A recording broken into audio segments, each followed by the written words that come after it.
It is the inherent right of the people of the state of Jammu and Kashmir. State of Jammu and Kashmir, 5 regions. Valley, Ladakh, Jammu, Azad Kashmir, Gilgit-Baltistan, or northern areas, whatever you call them. It is the inherent right of the people of the state of Jammu and Kashmir to decide their future.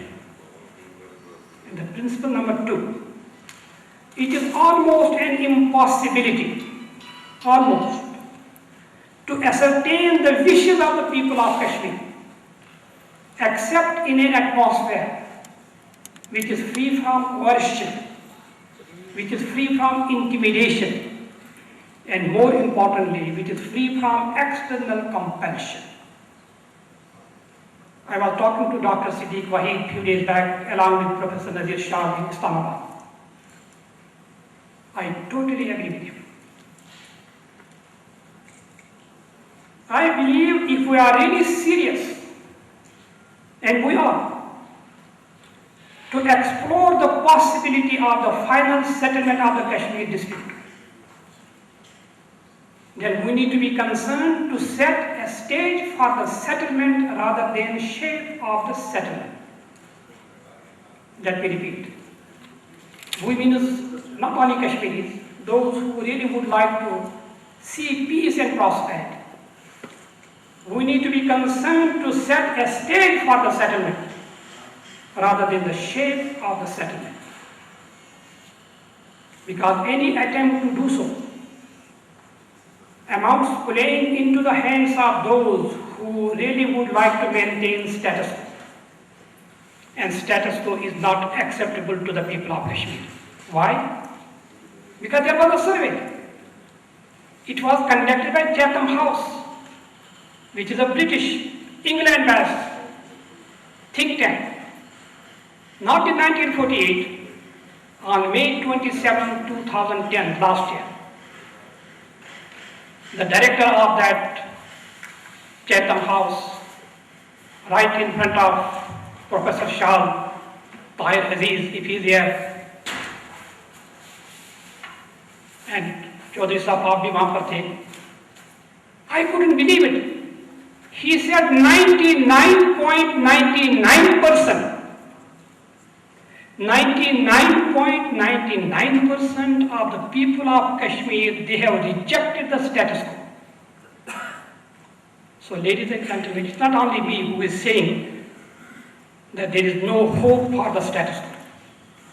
And second important point, again, if we are serious, yes, we are serious, to explore the possibility of the settlement. Because sometimes when I talk to my friends, sometimes when I talk to my leaders, they really don't like it. But ladies and gentlemen, it's a statement of fact. What is the statement of fact? That if we are serious to find the settlement of the Kashmir dispute, then we have to show the flexibility. We have to define also who is we. It is not only the people from both sides of the ceasefire line. It is the government of India. It is the government of Pakistan. Because if you do not want, it is a basic article of international relations. If you do not want to show the flexibility, then you better not go to the negotiating table. But I mean, there are 3 parties. All the parties will have to make the sacrifice. And more importantly, the time has really come. They need to modify their stand. I am not saying to what degree, but I am saying they have to modify that stand. Because it is again an impossibility to find that solution of Kashmir that respects all the sensitivities of India and that values all the sentiments of Pakistan. And that, Justice Majid Sahab, that keeps intact the whole state of Jammu and Kashmir. It is an impossibility. Then what is the impossibility? The possibility is, let there be negotiations. Between who and who? The superpower United States becomes very excited and very happy when Dr. Manmohan Singh and Prime Minister Gilani meet. By the way, today Prime Minister Gilani, he was right when he said that the solution has to be according to the wishes and the aspirations of the people of Kashmir.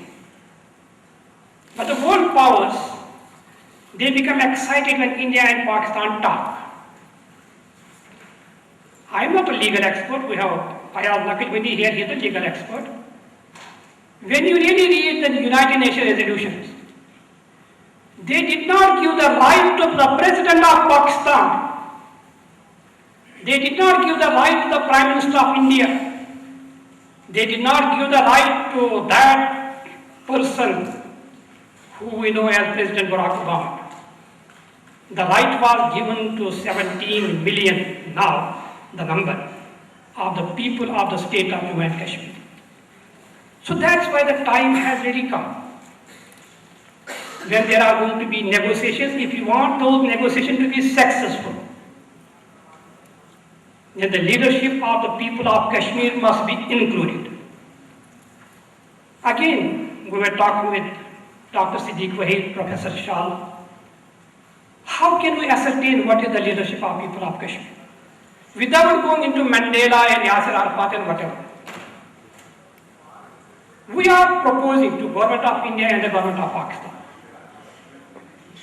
Isn't it possible that the leadership of all regions of the state of Jammu and Kashmir and the leadership belonging to all religions of the state of Jammu and Kashmir should be given the travel document so that they can go outside India and Pakistan and sit together for a week or two? Because I honestly feel that when we are really talking about the leadership of the people of Kashmir, it is the All Parties Hurriyat Conference which represents the broader spectrum of the opinion of the people of the Kashmir from both sides of the ceasefire line. But let me also make it clear. All Parties Hurriyat Conference does not represent the totality of the people of the state of Jammu and Kashmir. I cannot afford to ignore the tiniest minority. I don't mind what India says. The last census was they were 93. It is not a matter of number. It's a matter of coexistence. How can we as the Muslims from Kashmir afford not to include a leader of the Kashmiri Pandits? Not to include the leader of Kashmiri Buddhists? So that's why what we are proposing. And in fact, I had a long discussion with Ambassador Kuldeep Nair, and not only that, he agreed. He is the one who wrote it. And what was that? Kuldeep Nair sir, not only the noted journalist of South Asia, he has been the ambassador, the High Commissioner of India to United Kingdom. And we agreed upon, and it was adopted. If India and Pakistan fail to reach a settlement, because I am quoting Kuldeep Nair, so I have to quote him right, correctly. If India and Pakistan fail to reach a settlement, then a person of international standing, like Nelson Mandela, because he has mentioned Nelson Mandela, like President Nelson Mandela, should be appointed by an international agency to be the special envoy of Kashmir. Since that time until today, we have brought little change in that because Nelson Mandela is not feeling well. But we are saying, what about Bishop Desmond Tutu, who is as important as Nelson Mandela, should be appointed to be the special envoy on Kashmir. Ladies and gentlemen, in conclusion, because I really would like to have the interaction, if we really would like to have peace and prosperity in the region of South Asia, then we need to have a person like, I will not mention the name now. You may disagree with that person, but I don't see a reason that we need to disagree with his vision. That person did not say this just in New Delhi. He said this in the Parliament of India. He did not say it as a member of Parliament. He said that as the Prime Minister of India, that is Prime Minister Atal Bihari Vajpayee. We have to give the person due. He said in the Parliament of India as the Prime Minister of India. Hindi में तकरीर हो रही थी, but I saw it in English. If you are serious to find the solution of Kashmir problem, that does not need to be within the Constitution of India. Exact अल्फाज इसको आप इंसानियत के दायरे में तलाश कर सकते हैं. It can be within the parameters of humanity. He said a very important statement. At the same time, he really didn't say much. But again, the flexibility.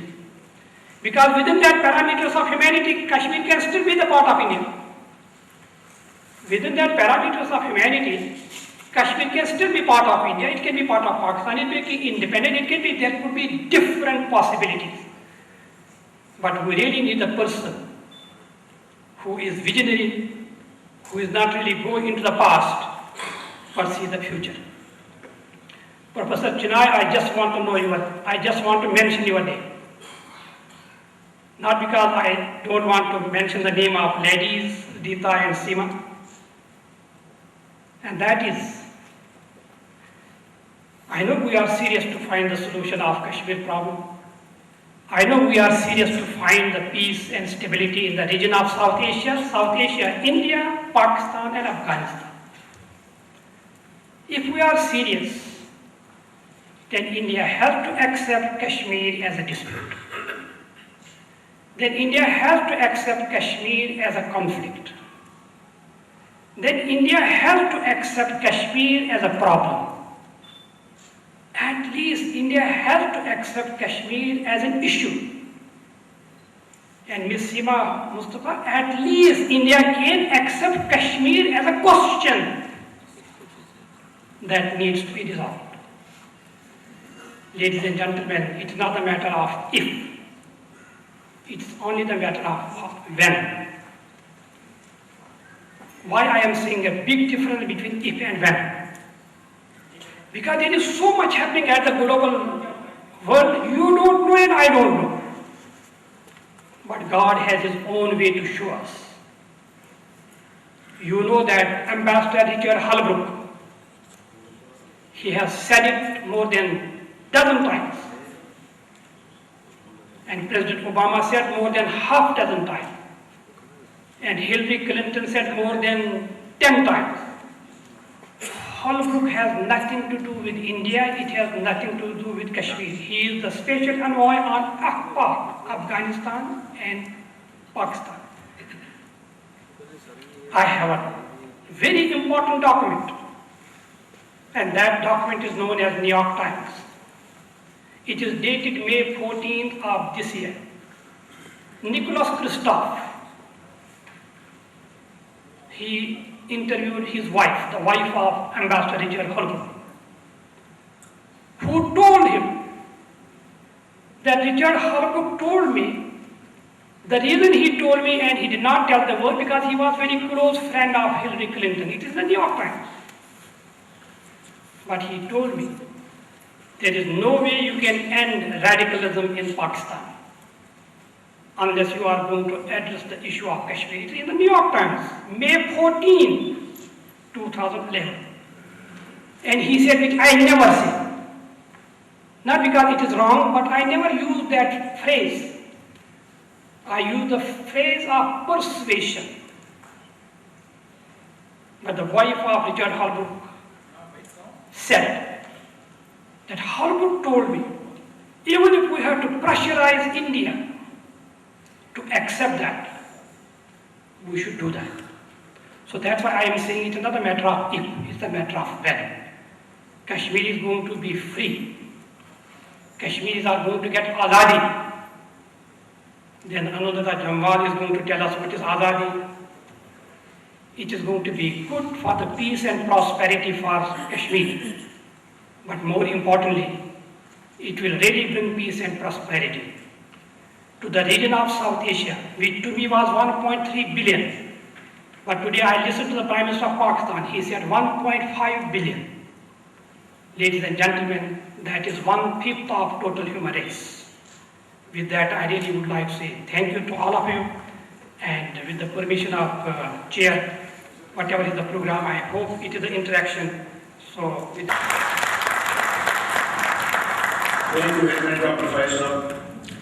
Ladies and gentlemen, now we open the discussion on opinion and views is inevitable.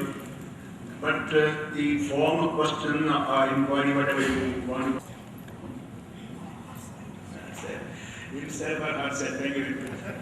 Inside includes outside. Equality. Thank you, Chair. I would first. I'm Dr. Kamal Chenoy from National University. First of all, my compliments to Dr. Fai for a very thought-provoking discussion on Kashmir. Indeed, the true reflection of his thought I heard it many a time. He gave 5 principles as far as the future of Kashmir is concerned. I know that these are the realities, and if these 5 principles they are addressed or followed in the letter and spirit, the issue of Jammu and Kashmir would be resolved. My question is that who is going to be at the back of these principles, or as a matter of fact, who is going to act as a core to force the people of Jammu and Kashmir, indeed the political leadership from various parts of Jammu and Kashmir, as I mentioned, the 5 regions. Then leadership in Pakistan, and to be more pronounced, the people individually. Because as far as the process of negotiations, maybe it's the composite dialogue process is concerned, that is just for the political purpose.